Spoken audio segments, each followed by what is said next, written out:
Alright. Taliyah. Taliyah jungle. Be the stone.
Woo! Say I'm trolling again!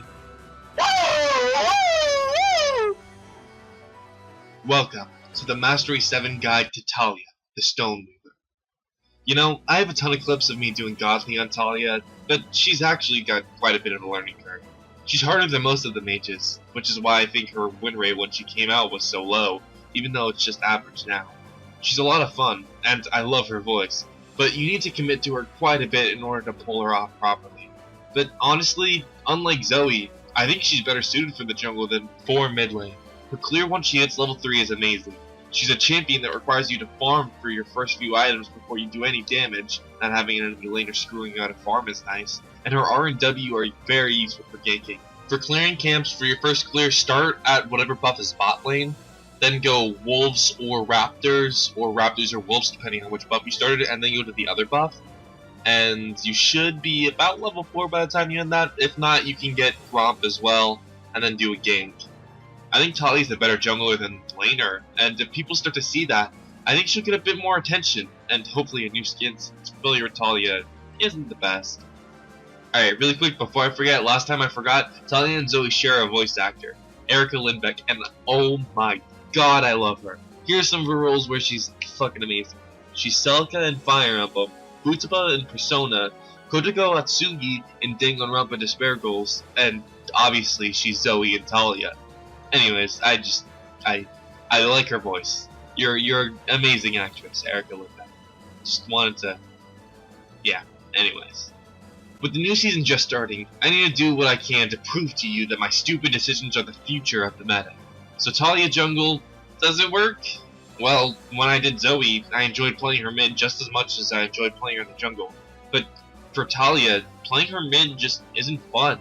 You feel like you're just a sitting duck, and your ult doesn't feel useful. It's more of a hindrance and a waste of its potential using it. I don't know. She just doesn't feel right.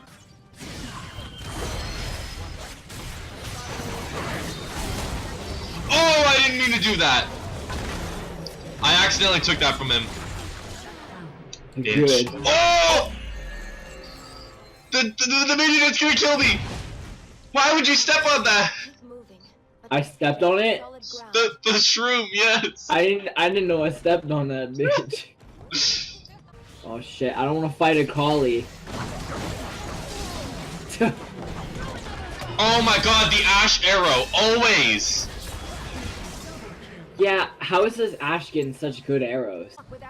Oh shit. You came in with a cinch behind you. Dude, that Ash hit another arrow! I'm leaving Lucian. Bye, buddy. Bye.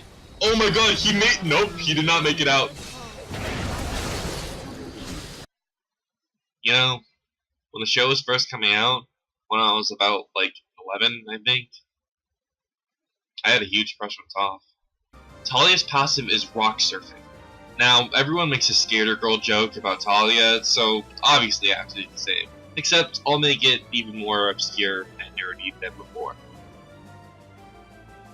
Yeah, girls! When moving near a wall, Taliyah will start rock surfing, giving her bonus movement speed, but only out of combat. That's it. This passive kind of sucks ass. And I think part of it is that it only works out of combat. It makes traveling your jungler easy, since there's walls everywhere, but using it to escape from fights doesn't work because of the 5-second cooldown of being out of combat. It helps your ganking potential though, as all movement speed buffs do in the game. Her passive is easily the least interesting part of her kit, and I even forgot to add it to the script and had to write it in last minute while recording the lines. It's kinda ass. That's all you need to know. Taliyah's Q is Threaded Volley. Taliyah pulls 5 stones from the ground around her and throws them in a target direction, Lucian Coling style, dealing splash damage with each hit, and doing less damage for each stone hitting the same enemy. Doing this, however, creates what's called Worked Ground. The Worked Ground basically means that the stone there has already been used, so Taliyah gets a bit of movement speed while on the Worked Ground, but when she casts Threaded Volley on it, she only pulls 1 stone. However, half of her mana is refunded. One of my favorite parts about the Worked Ground passive on Threaded Volley is that it really helps you focus on positioning.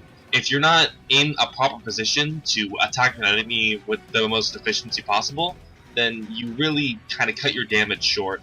And it makes getting Dragon and Baron kind of pretty, weaving around them in a circle, making a nice little chain around them. I really like how Threaded Volley looks and works in general. The thing that sucks is that the mana cost isn't halved. You still use the full cost. You just get it back after. Meaning that there will be times in the jungle when you don't have that much mana and you can't just Q to finish the opponent because you don't have the 30 mana that they give back to you to cast the ability. It's annoying. Overall though, this ability is your main damage. If you get good at landing these, you're already pretty set for Taliyah. The rest of her kit is mainly utility with 1 small damage combo. Max this first for sure.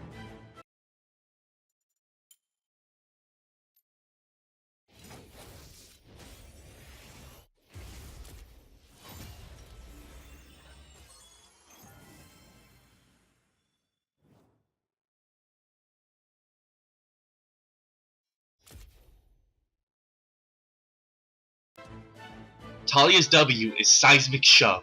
You click and drag a small area on the ground, and after a brief moment, you will push, doing a small amount of damage, anything that stands on it in whatever direction you drag your mouse. It's some fair CC, and it's a knockup, so if you have a Yasuo, it counts for as ult. It can also help you escape if you knock someone away while you're trying to run away. As long as they don't have a dash, most of the time people are willing to flash just to dodge your W, or will let it happen and let you get away. It does a decent amount of damage, but for the most part you won't be getting kills with it. Your Q and your E will mostly get all of your kills. I like the ability though. It can be used for a lot of things, just because it's a directed knockup, and feeds into your combo with your E.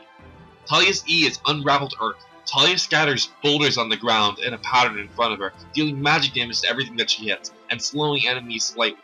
After 4 seconds, the boulders pop and do damage again, but here's the catch. If an enemy dashes, or gets pushed or knocked through or over the boulders, they pop instantly, and do more damage than they would if the timer just ran out, which caps at 4 boulders per enemy. This ability comboed with your W makes escaping really easy, as well as it being a good way to start a gank. Lay your E down for base damage, and then W the enemy back through the E for more damage, as well as slowing their escape and pushing them towards your laners. You can also use this to get an enemy off of your laners if they're low, and switch their focus to you as you obliterate them if they're squishy once you get your damage going. This is why for Taliyah I once again recommend a Darksteel, the same way I did with Zoe, so that you get easy early game damage from assist ganks, as well as help you scale up if you keep the stacks going into a Magi's late game. In fact, most of Taliyah's build is similar to Zoe's, except with the Rylai's and Zhonya's instead of a Void Sap and Morellonomicon. She's more sturdy than Zoe, and a lot more viable. She doesn't one-shot people like Zoe or Evelynn, but you still do crazy amount of damage, and add a lot of utility and crowd control. And if you know how to use your ult, things get a whole lot better. For runes on Taliyah, I take Arcane Comment, Mana Flow Band, Transcendence, and Scorch, and obviously Triumph and Coup de Grace secondary for a bit of extra damage, and Triumph is just overall good in general, even though they just nerfed it. However, if you don't like Triumph and Coup de Grace, I would take Inspiration secondary, with a perfect timing as well as cosmic insight.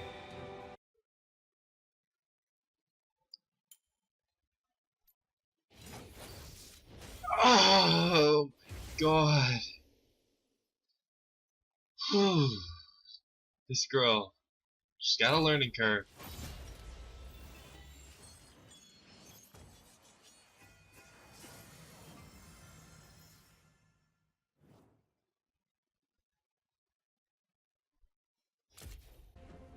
He's getting stomped by. Oh, hey! I wasn't expecting the Soraka gank. No one expects the Soraka gank. Taliyah's ult is Weaver's Wall. Taliyah channels for a second before creating a large linear impassable structure in front of her for a few seconds. If she hits an enemy with it, they are knocked aside as if Taliyah W'd them. If Taliyah casts her ult again during its channel time, she will ride the wall, being able to hop off whenever she wants, and getting knocked up if she gets damaged. Do you want me to ult? Ult. No, Ult right now, ult right into them. Actually, wait. Do it.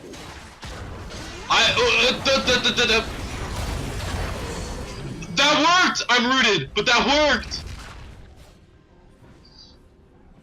Oh shit. Alright, now ult. See you later! This ult can turn an entire fight around if you use it right. You can cut off escapes, run away from a fight if you use it properly, pass by and steal a dragon or a baron, and constantly fuck over your teammates.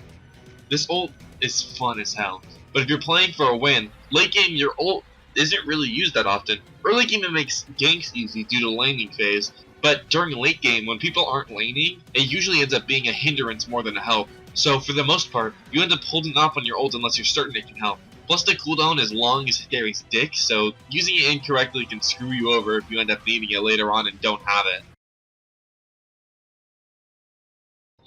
A class full of 14-year-olds, freshmen, Miss Jacob was like, yeah, she would take a razor blade and attach them to her heels and step on the dicks and then take pictures to use it as blackmail.